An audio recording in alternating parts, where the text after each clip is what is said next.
सब ने माना कि यार गुलाम नबी आज़ाद साहब बड़े, क्या वो जम्मू कश्मीर में चिनाब वैली के लोगों को बिजली फ्री नहीं दिला सकते थे? आज कांग्रेस जो यहाँ दावे करती थी, कांग्रेस कांग्रेस कांग्रेस कहाँ है?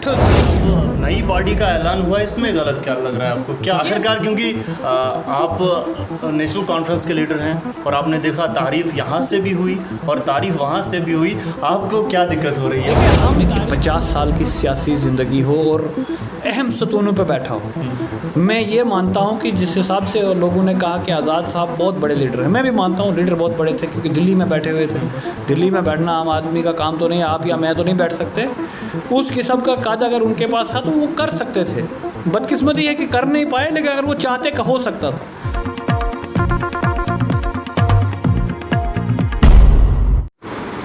अस्सलामुअलैकुम, आदाब मुअज़्ज़ज़ नाज़रीन, आप देख रहे हैं द चिनाब टाइम्स और मैं हूं आपका मेज़बान फ़रीद अहमद नाइक, हाज़िर खिदमत हूं इस उम्मीद के साथ कि आप सभी बखैर आफ़ियत के साथ होंगे।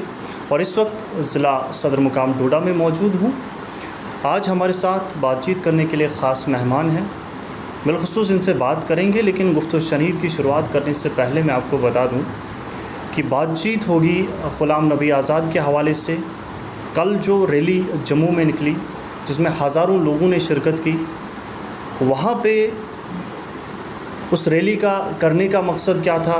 मेरे साथ तशरीफ़ फरमा है बीडीसी चेयरपर्सन ब्लॉक गुन्ना से और साथ ही साथ नेशनल कॉन्फ्रेंस के सीनियर लीडर भी हैं शहशाद नटनू साहब, आप सभी ने बखूबी जानते भी होंगे, काफ़ी एक्टिव हैं और हमेशा जो है शह सुर्खियों में होते हैं।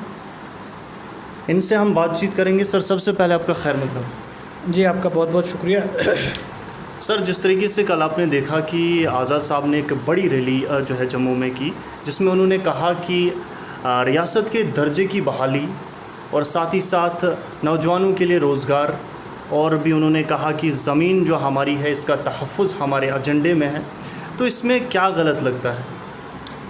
देखिए, पहले तो मैं आपको दुरुस्त करूं कि इतनी बड़ी रैली मुझे तो नहीं दिखी, इतनी बड़ी रैली नहीं थी जिस हिसाब का एक्सपेक्टेड था, जिस हिसाब से यहाँ डोडा से लोगों को लिया गया था, गाड़ियाँ लगाई गई थी, क्या किया गया था, उस हिसाब से तो लोग वहाँ दिखे नहीं। और आपके ही मीडिया के साथियों ने दिखाया कि वहाँ यूपी और बिहार के लोग भी बैठे हुए थे उस जलसे में। बदकिस्मती ये रही यहाँ जम्मू कश्मीर की पहले से ही कि अगर आप देखेंगे कि पहले, एक तो मैं शुक्र अल्लाह का करता हूँ कि देर आए दुरुस्त आए, आज़ाद साहब को ये समझ आ गई कि यहाँ जम्मू कश्मीर के लोगों को जम्मू कश्मीर की ज़रूरत है। ये बड़ी बड़ी इंपॉर्टेंट बात है और इस पे मैंने पहले एक दिन लिखा भी था कि हम लोग बदकिस्मत रहे हैं। आप अगर हिस्ट्री देखेंगे इसकी कि हमारा ये वाहिद स्टेट थी जम्मू कश्मीर जिसको मुल्क से स्टेट से यूनियन टेरिटरी बनाया गया। सितम जुल्म यहाँ पे होता गया, कोई समझ से बाहर, और हमारे लोग जो ये बड़े बड़े नेता थे ये बाहर दिल्ली में बैठ के अपने वहाँ का काम कर रहे थे। तो अल्लाह का फ़ज़ल है कि इनको समझ आ गई है कि अब जम्मू कश्मीर के लोगों को है यहाँ ज़रूरत है, जम्मू कश्मीर को इकट्ठा करने की ज़रूरत है। लेकिन आपको बीच में रोकूंगा। आपको याद होगा कि आज़ाद साहब ही वो लीडर हैं जो अश्कबार हुए थे, एक वही हैं जिन्होंने बहुत बोला इस मुद्दे पर कि रियासत को तोड़कर यूटी बनाना बहुत गलत है। तो आपको अब क्यों लग रहा है कि उनको पता नहीं था और आज उनको पता चल गया है कि रियासत की क्या वैल्यू है? तो क्या उनको पहले पता नहीं था? अगर पता नहीं होता तो इस तरीके का शायद वो नहीं करते उस वक्त। वही चीज़ मैं आपको बता रहा हूँ कि उनको पहले देखो, बोलने से कुछ नहीं होता है। मैं आपको बताऊं कि ये भी एक अब सब्जुडियस मैटर है, इस पे ज़्यादा बात नहीं करूंगा। जो 370 और 35 की एब्रोगेशन हुई है उसका एक प्रोसीजर था, वो यहाँ असेंबली से होना था, उसके बाद पार्लियामेंट में होना था और उसके बाद फाइनली राज्यसभा उसको करती है जैसे होता है। लेकिन ये भी एक अनोखा यहाँ पहली बार हुआ है हिंदुस्तान की तारीख में या जम्मू कश्मीर की तारीख में कि पहले इसको राज्यसभा से कराया गया। वहाँ आज़ाद साहब के रोने से कुछ नहीं होता है। अगर वहाँ उसको वो रोकते, वो तब हम कहते कि यार कैसे रोक सकते थे? क्योंकि उस वक्त वो अपोजिशन के लीडर थे राज्यसभा के इक़्तिदार में जो पार्टी है, जो एलाइज थे वहाँ राज्यसभा के अंदर अगर आप नंबर गिनेंगे वो खाली भाजपा के पूरे नहीं थे। वहाँ अपोजिशन के पास अगर कुल मिला के देखा जाए तो ज़्यादा अपोजिशन के पास से राज्यसभा के पार्टी जो होती है, देखिए वो उस वक्त जो है कांग्रेस के एक रहनुमा थे। आप अब एक्सपेक्ट करेंगे कि आम आदमी पार्टी भी उनकी बात मान ले उस वक्त और समर्थन करे, तो कैसे मुमकिन हो सकता है? मैं आपको एक बात बताता जाऊँ, जिस आदमी की 50 साल की सियासी ज़िंदगी हो और अहम सतूनों पर बैठा हो, मैं ये मानता हूँ कि जिस हिसाब से लोगों ने कहा कि आज़ाद साहब बहुत बड़े लीडर हैं, मैं भी मानता हूँ लीडर बहुत बड़े थे, क्योंकि दिल्ली में बैठे हुए थे। दिल्ली में बैठना आम आदमी का काम तो नहीं, आप या मैं तो नहीं बैठ सकते। उस किस्म का कद अगर उनके पास था तो वो कर सकते थे। बदकिस्मती है कि कर नहीं पाए, लेकिन अगर वो चाहते हो सकता था। और उसके बाद मैं आपको ये भी बताऊं कि जो देखें उनका इंटरनल मामला है, कांग्रेस को छोड़ा, बाद में ज्वाइन किया या करेंगे, वो मैटर मेरे लिए नहीं करता है। मैटर क्या करता है मेरे लिए, जम्मू कश्मीर की आवाम के साथ क्या हो रहा है। हमारे लिए सबसे बड़ी बात ये है, आप ये देखिए कि आप ये बता दीजिए ना कि अब नई पार्टी का ऐलान हुआ, इसमें गलत क्या लग रहा है आपको? क्या मतलब हुआ क्या आखिरकार? क्योंकि आप नेशनल कॉन्फ्रेंस के लीडर हैं और आपने देखा तारीफ़ यहाँ से भी हुई और तारीफ़ वहाँ से भी हुई, आपको क्या दिक्कत हो रही है? देखिए, हम तारीफ़ इसलिए कर रहे हैं कि हम हर उस आदमी की तारीफ़ करेंगे जो इस वक्त जम्मू कश्मीर की आवाम का सोचे। देखिए, यहाँ आपका ज़मीनों का मामला है, यहाँ आपका बच्चों के रोज़गार का मामला। आप यहाँ देखिए कि रिक्वायरमेंट क्या हुई है 2014 के बाद, जब से भाजपा ने कमान संभाली हुई है, यहाँ कितनी रिक्वायरमेंट हुई। आपके पंचायत अकाउंट असिस्टेंट के अलावा कोई भी इनका पेपर जो है सक्सेसफुल नहीं हुआ। हर एक चीज़ जो है वो हो जाती है, आपका वो CBI हो जाती है या मैं आज़ाद साहब की बात कर वहीं मैं वहीं पे पहुंच जाऊंगा ना। देखिए, इशू क्या है कि आप मेरी बात अगर काटेंगे तो फिर बात पूरी ब्रीफ नहीं होगी ना। कि आज़ाद साहब की तारीफ़ किस बात पे की? अगर उन्होंने ये चीज़ कहा कि मैं जम्मू कश्मीर के लिए कर रहा हूँ, तारीफ़ तो इस बात पे हुई ना कि भाई अगर वो उनको ये समझ आ गया है कि अब हमको सबको मिलजुल के जम्मू कश्मीर को बचाना चाहिए, जम्मू कश्मीर के लोगों के राइट्स को बचाना चाहिए, वो तो तारीफ बनती है ना। कि अगर वो 50 साल पहले ये सोचते और यहाँ अपनी यहाँ जम्मू कश्मीर की लेवल की, यानी कि आप चाहते हैं कि उनको 50 साल पहले ही कांग्रेस से दूर होकर एक अपनी बिल्कुल बिल्कुल बिल्कुल बिल्कुल। आप मुझे बताइए, इस जम्मू कश्मीर को क्या कहते हैं स्टेट में किसने तब्दील किया था? वो भाजपा ने तो नहीं किया था, वो कांग्रेस ने किया था ना। जब आपका प्राइम मिनिस्टर हुआ करता था, वो किसने प्राइम मिनिस्टर से चीफ मिनिस्टर पे लाया? अगर मैं उधर जाऊँगा, ये बहुत बड़ी एक तफसील है। यहाँ किसकी हुकूमत थी? यहाँ किसी की भी हो, लेकिन करने वाले ऊपर वाले होते हैं ना। देखिए सर, मैं आपको बताता हूँ कि क्या, लेकिन आपने कहा कि अभी एब्रोगेशन हुई आर्टिकल 370 की, वहाँ आज़ाद साहब रोक सकते थे, तो यहाँ जब वो हो रहा था तब यहाँ की हुकूमतों ने क्यों नहीं रोका? तब बिल्कुल किया था। अगर आप नेशनल कॉन्फ्रेंस की बात करते हैं, शेख अब्दुल्ला साहब ने 22 साल जेल काटी है। 22 साल होता है 2 डिकेड। मैंने कहा अगर इस पे डिबेट करनी है, ये बहुत एक बड़ी बात ज़्यादा आती है कि 22 सालों के अंदर यहाँ हमारे अपने लोगों ने गलत किया है ना। मैं वही तो आप ये देखिए, DDC के चुनाव से पहले अपने लोग मतलब हमारे यहाँ के लीडरों ने, खुल के बता रहा हूँ आपको कि जो यहाँ जम्मू कश्मीर के लीडर जो बड़े अपने आप को बड़े बड़े लीडर बोलते हैं कि हम बहुत बड़े लीडर हैं, आप ये बताइए, आप किसी का नाम लेना चाहिए? नाम उस वक्त लूँगा जब वो वक्त आएगा, अभी फ़िलहाल वक्त है नहीं। क्योंकि अगर इस वक्त सब लोग ये कह रहे हैं कि अभी आप ये देख लीजिए कि सब ने अब बात की है, सिवाय भाजपा के सब ने ये बात की है कि यार हमें जम्मू कश्मीर में इकट्ठा होना चाहिए। वो उसको हम वेलकम करते हैं। वो as a National Conference leader भी मैं वेलकम करता हूँ, as a citizen of Jammu and Kashmir भी उसको वेलकम करता हूँ। क्योंकि यहाँ मैं देखो, जो रोज़गार की मैं बात कर रहा या जो एम्प्लॉयमेंट की मैं बात कर रहा था, जो आपने मेरी बात काटी थी, कि आप ये देखिए कि हाल यहाँ पहुँचा है कि आपका यहाँ रिक्रूटमेंट का प्रोसेस ही ख़त्म हो गया है। यहाँ आपका वो अकाउंट्स के पेपर हुए, सब इंस्पेक्टरी के पेपर हुए, वो सारे फिर रद्द हो गए। ये तो मजाक हमारे लोगों के साथ किया जा रहा है, हमारे बच्चों के साथ किया जा रहा है। अगर ये चीज़ें इन लोगों को पहले समझ आई होती, देखिए जब आपको यहाँ राइट मिलेगा, आपको स्टेट सब्जेक्ट हुआ करती थी, आज वो भी नहीं है। फिर डोमिसाइल लाया, अभी 25 लाख का ड्रामा है। कब तक जुल्म बर्दाश्त करते रहेंगे, कहाँ तक चुप रहेंगे? जम्मू कश्मीर की आवाम तो बेचारी दर बदर फिर रही है। हमारा बच्चा बेरोज़गार है, हमारे बच्चों को जॉब नहीं मिल रही है, हमारे यहाँ ज़मीनों का कोई तहफ़्फ़ुज़ नहीं है, वो कौन करेगा? इसके लिए आप जहाँ आपने कहा था कि हमारी जमात के ऊपर जहाँ आपने एक वो तनकीदी किस्म की बात की, नेशनल कॉन्फ्रेंस ही वो जमात है जिसने यहाँ के लोगों को लैंड राइट्स दिए थे। खटकती क्या इन लोगों को है? वो यही तो खटकती है कि यार यहाँ हर एक आदमी का लैंडलॉर्ड था, हर एक आदमी, हर एक को ज़मीन अपनी थी, हर एक अपना घर बना सकता था और घर था। बदकिस्मती ये रही कि अनफॉर्चुनेट ये रहा कि हमारे यहाँ जम्मू कश्मीर के कुछ नेता अपने पर्सनल मफाज की ओर कभी एक पार्टी बनाते गए, कभी दूसरी बनाते गए, कभी तीसरी बनाते गए, कि वक्त यहाँ पहुँचा कि हम लोगों को यूनियन टेरिटरी पे पहुँचा दिया। अल्लाह से दुआ गो हूँ। अब मैं आपको सवाल करूँगा, वापस आएंगे फिर आज़ाद साहब पे, जो उनने कल बयान दिया, आपने भी सुना और अच्छी बातें कही, और आपने भी कहा कि उनका जो ये कदम है इसकी मैं तारीफ़ करूँगा। तो अब दिक्कत कहाँ पे है? दिक्कत यहाँ पे है कि ये सिर्फ लफ्ज़ बातें नहीं होनी चाहिए, ये प्रैक्टिकल होना चाहिए। ये प्रैक्टिकल कैसे होगा? प्रैक्टिकल ऐसे होगा कि उनको यहाँ के लोगों के बीच आके लोगों को समझना चाहिए कि लोगों को इस वक्त ज़रूरत क्या है यहाँ। अब तो वो जम्मू कश्मीर के दौरे पे भी हैं। अल्लाह करे कि अच्छा हो। मैं तो कह रहा हूँ ना कि जब तक वो अच्छा करेंगे हम अच्छा बोलेंगे, ऐसा नहीं है। हम किसी की भी जमात के ख़िलाफ़ नहीं है, हम जम्मू कश्मीर की आवाम के साथ हैं। जो आवाम के ख़िलाफ़ होगा उसके ऊपर हम बात करेंगे, उसके ख़िलाफ़ हम होंगे। अगर आज़ाद साहब जिस तरीके से जम्मू कश्मीर के लोगों की बात कर रहे हैं, क्या आप as a National Conference leader या फिर मैं आपको कहूँ एज ए सोशल वर्कर, जो भी आप हैं, क्या उनका साथ देंगे? और साथ अपनी किस पार्टी किस्म का हो? नहीं, साथ किस किस्म मैं का आपको बताता हूँ, मैं पार्टी का वर्कर हूँ, अदना सा एक वर्कर हूँ नेशनल कॉन्फ्रेंस का। मैं नेशनल कॉन्फ्रेंस की आइडियोलॉजी के साथ चलने वाला आदमी हूँ। जो भी नेशनल कॉन्फ्रेंस का फैसला होगा, जो भी फारूक साहब का फैसला होगा, वो हम बढ़ चढ़ कर उसके ऊपर काम करेंगे। अगर वो अलाइंस उनके साथ करते हैं, हम उनके साथ हैं। हमारी पार्टी का जो भी हुक्म होगा हम उसके ऊपर हैं। हमें आज़ाद साहब से कोई लेना देना नहीं है। बिकॉज़ मैंने आपको ये चीज़ कहा कि देखो, नेशनल कॉन्फ्रेंस ये समझना है हर बच्चे को। मैं खास करके यूथ से ये बात करना चाहता हूँ आपके माध्यम से, और आप भी यूथ है, आपको भी बता रहा हूँ कि ये आप देखिए कि वाहिद स्टेट थी जहाँ लोगों को, आप दिल्ली चले जाइए, महाराष्ट्र चले जाइए, वहाँ छुगों के अंदर लोग रहते हैं। वहाँ हाल देखिए, जो कैपिटल है हिंदुस्तान का, दिल्ली। लेकिन अब जो हो रहा है, 25 लाख राय दहिंदगां को यहाँ पे हक दिया जा रहा है कि वो यहाँ पे वोट डालेंगे, और साथ ही साथ बहुत सारी मुख्तलिफ चीज़ें यहाँ पर हो रही हैं जो शायद पहले नहीं थी।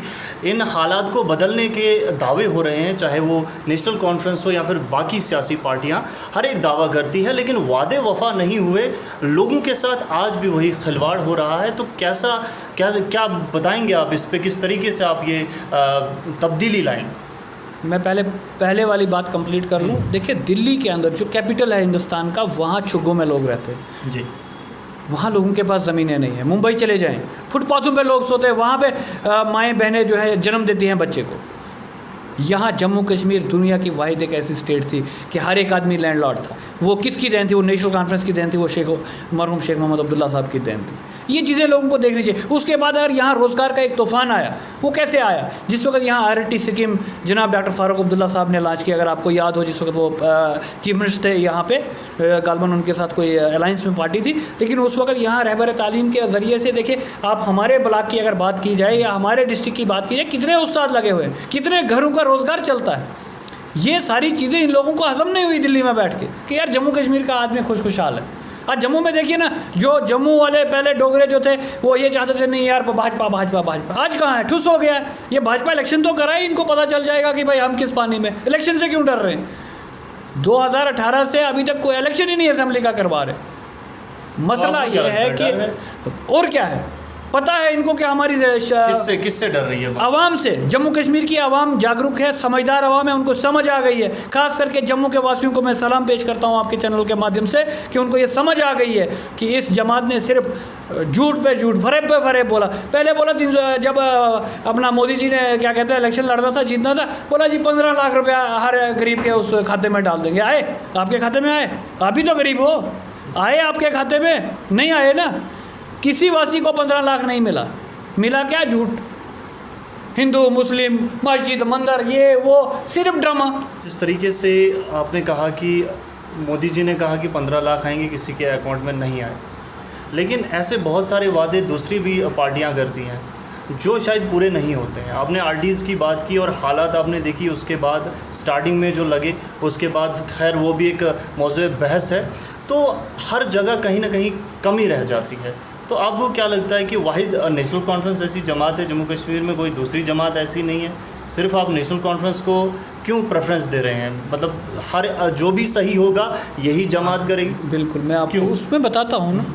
जब हिंदुस्तान आज़ाद हुआ, ठीक है जी, जब ये यहाँ महाराजा हरी सिंह साहब की यहाँ चलती थी, जब उनके पास सब उनके कब्ज़े में सारा इलाका था, तब वाहिद शख्सियत थी शेख मोहम्मद अब्दुल्ला साहब, जो पूरा जम्मू कश्मीर को घूमे, गांव गए, पैदल गए, गाड़ियाँ नहीं चलती थी। आपको इस चीज़ का पता होना चाहिए। खाली इधर नहीं, वो उस तरफ जो पाकिस्तान के पास जम्मू कश्मीर है उसमें भी गए, लोगों के लिए लड़ते गए, लोगों के काम किए, जिसकी वजह से आज हमारे पास ज़मीनें हैं, घर हैं। मैं मानता हूँ आपने उसके बाद साहब की बात की। नहीं मैं बता रहा हूँ, उसके बाद गिनवाते अगर जाऊँ बहुत सारे काम है ना। वो तो मैं मानता हूँ, लेकिन देखिए जिस तरीके से जब आपका डिस्ट्रिक्ट हुआ करता था उधमपुर और आपका तहसील हुआ करती थी रामबन, तो वहाँ से आके आज ये कहते हैं ना आज़ाद साहब ने डिस्ट्रिक्ट दिया। यार पहले डिस्ट्रिक्ट डोडा किसने दिया? पहले डिस्ट्रिक्ट डोडा किसने दिया? यहाँ आपको क्या कहते हैं कोर्ट किसने दिया?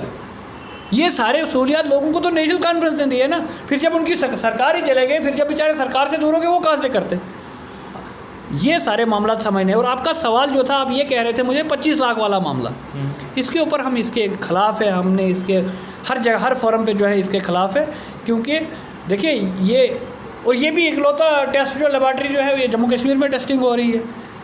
यार अगर भाजपा को ताकत है इलेक्शन लड़ने की, जम्मू कश्मीर के वासी से इलेक्शन लड़े ना, जम्मू कश्मीर के वोटर से आके वोट मांगे। अगर वो उनकी आइडियोलॉजी पे, उनके कारकर्दगी पे वोट देता है। एक सवाल करूंगा बीच में रोक के, क्योंकि वादी चनाब के हवाले से बात की जाए, एक बड़ा सवाल है इस वक्त। टेस्टिंग लैब आपने कहा वादी चनाब को बनाया जा रहा है, बिल्कुल सही बात है, दुरुस्त बात है। जब नहीं, बिलखुसूस चनाब वैली को इसलिए कह रहा हूँ, आपने जम्मू कश्मीर की बात की, मैं चनाब वैली की बात इसलिए कर रहा हूँ, यहाँ पर बहुत सारे हाइड्रो इलेक्ट्रिक पावर प्रोजेक्ट यहाँ पर बनाए जा रहे हैं, जिससे माहौलियाती तवज़ुन बिगड़ रहा है। बिल्कुल। इस वक्त आप देख रहे हैं कि ज़लज़ले हो रहे हैं, और कहीं ना कहीं बहुत सारी रिसर्च ये भी कहती है कि ये भी एक वजह हो सकते हैं। और माहौल में जो तब्दीली है वो आप भी महसूस कर रहे हैं, हम भी महसूस कर रहे हैं। क्या आपकी जो पार्टी है या फिर आप ये आश्वासन दिलाते हैं कि इन चीज़ों पे नज़रसानी होगी? और अगर आप कह रहे हैं कि होगी, तो अभी तक क्यों नहीं हो रही है? इन चीज़ों पे क्यों नहीं बात हो रही है? बड़े मज़ेदार आपने सवाल किया, बहुत इंपॉर्टेंट सवाल है। मैं आपको बताऊं, डेवलपिंग फेज़ में था जम्मू कश्मीर। आप ये देखिए कि हमारे बुज़ुर्ग जो थे वो बटोत से पैदल आते थे, याद होगा आपको, आप अपने बुज़ुर्गों से पूछिएगा। आज हर गाँव में रोड है, आज हर घर में रोड है। एजुकेशन का भी वही हाल था, जहाँ एक डोडा में स्कूल हुआ करता था, आज मेरे ब्लॉक के अंदर, मैं अपने ब्लॉक की बात करूँगा, 3 हायर सेकेंडरीज हैं, माला, जठेली, 4, शहरोद और गुंदना, ठीक है जी, 4 हायर सेकेंडरीज हैं। दैट मीन्स नेशनल कॉन्फ्रेंस ने काम किए हैं, डिलीवर करके दिया है। अब अगर जहाँ लाइट का मामला है, या जो आपने ये कहा वादी चनाब में जो ये माहौलियात का मामला है, कहीं ना कहीं चूक हुई है। मैं ये नहीं कहूँगा कि देखिए, लेकिन जहाँ लोग कहते हैं आज़ाद साहब ने पता नहीं क्या कर दिया यार, सोने की चिड़िया बना दी। अगर दिल्ली में, यहाँ जम्मू कश्मीर के चनाब वैली, जिस खिते चनाब को रिप्रेजेंट गुलाम नबी आज़ाद साहब करते थे पूरे हिंदुस्तान में, सबसे कदावर नेता अगर चनाब वैली का कोई मानता है या कोई थे, वो गुलाम नबी आज़ाद थे, इसमें किसी को कोई दो राय नहीं। सब ने माना कि यार गुलाम नबी आज़ाद साहब बड़े। क्या वो जम्मू कश्मीर में चनाब वैली के लोगों को बिजली फ्री नहीं दिला सकते थे? मुद्दे बड़े सारे हैं, और ये आपको मैं यकीन दिलाता हूँ, जब भी हमारी सरकार हुआ, मैं ये कह रहा हूँ कि अभी जो हालात है, आखिरकार इन हालात को कौन तब्दील करेगा? क्योंकि हर कोई अगर बयानबाजी ही करेगा तो ज़मीनी सतह पर बदलाव कौन लाएगा? वो जो प्रूवन चीज़ें हैं, वाहिद हल नेशनल कॉन्फ्रेंस है, जिसने लोगों के साथ बड़ा इत्मीनान के साथ, बड़ा प्यार मोहब्बत के साथ लोगों को उठाया था, ग्रो कराया था, लोगों को यहाँ हर चीज़, हर किस्म की फैसिलिटेशन दी थी। और वही लोगों को अब समझना चाहिए। वो मैं बुज़ुर्गों से गुजारिश करना चाहता हूँ कि उन्होंने वो दौर देखें, वो अपने नौजवानों को समझाएँ।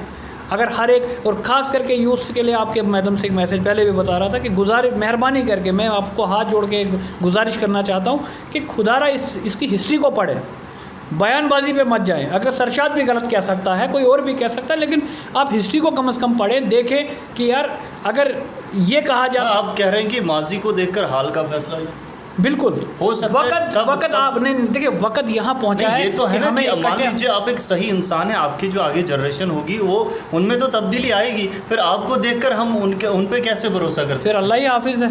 अगर कौम अब भी ये नहीं समझती, ये बहुत बड़ी बात कर रहा हूँ आपको, कि वक्त आ गया है कि हम लोग समझ जाए, हम लोग इकट्ठे हो जाएं। अगर नहीं होंगे, आने वाला वक्त सबके लिए ख़राब होगा। क्या खराबी होगी? जम्मू कश्मीर के लोगों के साथ बहुत बुरा होगा। अभी देख भी रहे हैं ना, बड़ी बात कह रहे हैं आपकी, बिल्कुल। इससे अगर नहीं समझेंगे, इससे बुरा होगा जो हो रहा है ना इस वक्त। यार मुझे बताएं, आप क्या औकात रही जम्मू कश्मीर के वोटर की, जम्मू कश्मीर के नागरिक की औकात मुझे बताएं, जब 25 लाख वोटर वहाँ से आ जाता है। इलेक्शन बिहार का आदमी आके लड़ेगा, वहाँ बिजनेसमैन बड़े बड़े लोग हैं, पैसा उनके पास नहीं, मेरी बात पूरी होने दे। आपका मुकाबला मैं सपोज करता हूँ, आप पंचायत में सरपंची इलेक्शन लड़ते हैं, वहाँ पे आके अगर यहाँ डोडा से एक अच्छा बिजनेसमैन हम उठा के वहाँ भेज देंगे, क्या आप उसका मुकाबला कर सकते हैं? नहीं करेंगे। ओबियसली उसके पास रिसोर्सेज होंगे, आपके पास नहीं है। कितना भी विजन आपके पास है, कितना भी आइडियोलॉजी है, लेकिन जहाँ रिसोर्सेज होते हैं वहाँ विजन बड़ा कम होता है। वो उसके लिए कौम को तैयार होना पड़ता है। इसीलिए मैं आपके माध्यम से आज कौम से गुजारिश करना चाहता हूँ कि ये खेल तमाशे देख लिए आप। अच्छा ये बता दीजिए, आज वक्त यहाँ आया, देखिए मज़े वाली बात है। आज कांग्रेस जो यहाँ दावे करती थी, कांग्रेस कांग्रेस कांग्रेस कहाँ है? ठुस। वाहिद नेशनल कॉन्फ्रेंस जमात है जो अपने पैरों पे, अपने जितने भी लीडर हैं वहाँ खड़े हैं, अब नेशनल कॉन्फ्रेंस के साथ है। पता है उनको नेशनल कॉन्फ्रेंस की तारीख क्या है, उनका कारकर्दगी क्या है, उनके तौर तरीके क्या है। दूसरी मज़ेदार डोडा कॉन्स्टिट्यूंसी की बात करने लगा हूँ। कितने लीडर हैं आज कांग्रेस में? कौन लड़ेगा मुझे बताएं आप। अभी सब लोग आज़ाद साहब ग्रुप में गए हैं। आज़ाद साहब 1, मजीद साहब 2, रियाज साहब 3। मानते हैं सारे आज़ाद साहब के साथ? नहीं, वो कांग्रेसियों की बात कर रहा हूँ, सारे नहीं, मैं कांग्रेस लीडरों की बात कर रहा हूँ ना। परसों तक चलिए मुझे बता दीजिए, आज चीफ इलेक्शन जो ऑफिसर हैं उन्होंने कुल जमाती एक मीटिंग बुलाई है 4 बजे शायद है, तो क्या आपकी पार्टी वहाँ पे शमूलियत करेगी? वो पार्टी हेड का फैसला है। आपको नहीं, मैं क्योंकि हर चीज़ें मुझसे, क्योंकि मैं अंदर सा एक वर्कर हूँ, मैंने पहले कह दिया आपको। लेकिन नेशनल कॉन्फ्रेंस अपोज करेगी इस चीज़ को, आप मुतमईन रहें। जो ये 25 लाख का मामला है, क्योंकि ये सबका इशू है ना। बिल्कुल। जब इसके लिए तो आपने देखा क्यों नहीं करेगी, बिल्कुल करेगी। आपने तो देखा कि फारूक साहब ही वो लीडर थे जम्मू कश्मीर के जिन्होंने ऑल पार्टीज मीटिंग बुलाई। फारूक साहब ने ही जम्मू कश्मीर के अंदर पिछले दिनों ऑल पार्टीज मीटिंग बुलाई इसी 25 लाख वोटर के ऊपर, और वहाँ ये कहा गया, वहाँ फैसला लिया गया कि हम इसको अपोज करेंगे, और आने वाले दिनों में जम्मू में भी होगी। और हम उम्मीद करते हैं कि फारूक साहब इसका पूरा मुकाबला करेंगे, और हमें पूरा इत्मीनान है, भरोसा है अपनी लीडरशिप के ऊपर, खा उमर साहब हो, फारूक साहब हो, और पूरी पार्टी की आदत के ऊपर कि पार्टी ज़ोर शोर से इनके साथ मुकाबला अकेले कर सकते?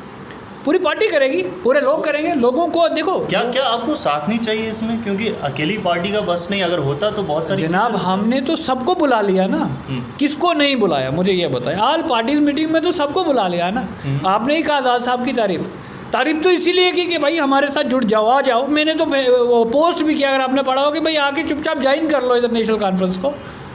वो वाहिद हल है, ये यकीन जानिए आप। एक दिग्गज जो लीडर हैं जिनको जम्मू कश्मीर का मायानाज रहनुमा भी कहा जाता है, उन्हें आप कह रहे हैं चुपचाप आके नेशनल? जी, मैं सबको दावत देता हूँ, खाली उनको नहीं, सब लीडरों को जम्मू कश्मीर की वो आके नेशनल कॉन्फ्रेंस को ज्वाइन करें, उनके साथ हाथ जुटाए बटाएं, लोगों को दरबदर ना करें, गुमराह ना करें, इधर उधर भटकाएं ना, क्योंकि यहाँ ज़रूरत है। अगर कोई अच्छा काम कर रहा है, आप मानते हैं आज़ाद साहब अच्छा काम कर रहे हैं, आप दावत दे रहे हैं उन्हें? बिल्कुल दावत दे रहा हूँ। तो क्या वो अगर अपनी पार्टी बना रहे हैं वहाँ भी तो अच्छा काम कर सकते हैं? क्या उससे वोट तफरीक नहीं होंगे?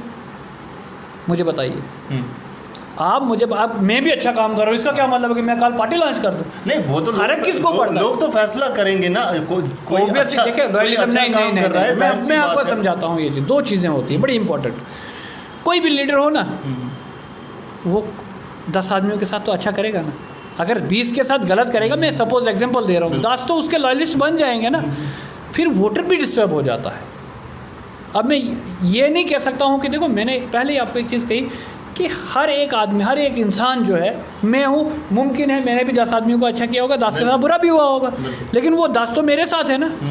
वक्त यहाँ आ गया है कि हमें आपसी इख्तलाफात छोड़ देने चाहिए। हमें सबको इकट्ठा होकर फ़िलहाल इस बीमारी से जम्मू कश्मीर को बचाना होगा। जम्मू कश्मीर को इकट्ठा करके, जो इस वक्त चल रही है, आप देख रहे हैं, मैंने खुल के बताया, अब इससे ज़्यादा क्या बोलूं। जो हालात भारतीय जनता पार्टी ने जम्मू कश्मीर में बनाए हैं, मुझे रोज़गार बच्चों को नहीं है। आप हर जगह देखें ना, आप मुझे बताएं, स्टाफ का इतना लैक ऑफ स्टाफ है हर जगह, आपके पास इंफ्रास्ट्रक्चर नहीं है। आप मुझे बताएं, मैं आपको मज़ेदार बात बता रहा हूँ, मेरे पास PhD 3-4 है, एक में भी MBBS डॉक्टर नहीं है। नहीं, उस पर अगर जाएंगे तो फिर बुनियादी सहूलियात का तो फुकदान है। अगर उस तो वही चीज़ है में जाएं तो कहीं भी कुछ नहीं है। तो ये दावे क्या करके ये तो पहले से है ना? नहीं, पहले से नहीं, पहले से बदतर हो गया। मैंने ये सड़कें तो आई, कौन सी सड़कें आई? मुझे एक मिनट में आपको नहीं आपको एज ए जर्नलिस्ट मुझे आप बताएं, जो भारतीय जनता पार्टी ने कोई एक प्रोजेक्ट मुझे बताओ जो इन्होंने करवाया। माला की सेवा आप देख सकते हैं। अरे बाबा, वो 2009 से प्रोजेक्ट पाइपलाइन में था। बनी तो नहीं बनी नहीं, अभी बनेगी। ये भी बात सुन, कब बने? अभी टेंडर प्रोसेस हुआ है, अभी 6 महीने 8 महीने बनाएगा कौन? फिर किस लिए बने थे यार? सरकार किस लिए है फिर? अगर मैं एज ब्लॉक चेयरमैन मैंने 4-5 प्रोजेक्ट करवाए, अब मैं उसको लेके बोलूँ नहीं यार मैंने तबाह मचा दिया, यार मेरी जिम्मेवारी है मेरे भाई। लोगों ने मुझे इख्तियार दिया है, मुझे मैंडेट दिया है, I have to fight for their rights ना, I have to work for their rights, that is my basic duty. ये तो नहीं हो सकता ना कि यार भाजपा ने एक कोई प्रोजेक्ट करवा दिया वो ढूंढूरा पीटते रहे। आपका यहाँ मुझे बताइए कि जो भी बड़े प्रोजेक्ट हुए वो नेशनल कॉन्फ्रेंस ने करवाए, अब क्या बस वो करवाए उसी पे रहे? यार आगे चलना है ना। अरे बाबा, यहाँ के बच्चों का सोचना है, यहाँ के गरीब का सोचना है, यहाँ के रेडी वाले का सोचना है, यहाँ के ड्राइवर तबके का सोचना है, हर तबके का सोचना है। आप ये देखिए बिजली का बिल कहाँ पहुँचा दिया इन लोगों ने। आप भारतीय जनता पार्टी की बात कर रहे हैं, 109 बिल हुआ करता था, आज 300 कुछ रुपए का बिल आ रहा है या नहीं आ रहा है? बिल्कुल। पानी का हर घर को बिल डाल दिया है। मुझे बताइए कि बिजली पीएचई डिपार्टमेंट के पास तो शर्म आनी चाहिए इन लोगों को। पीएचई के पास एक वो स्टाफ बंद करने के लिए रेंच आता है, वो नहीं होता है इनके पास।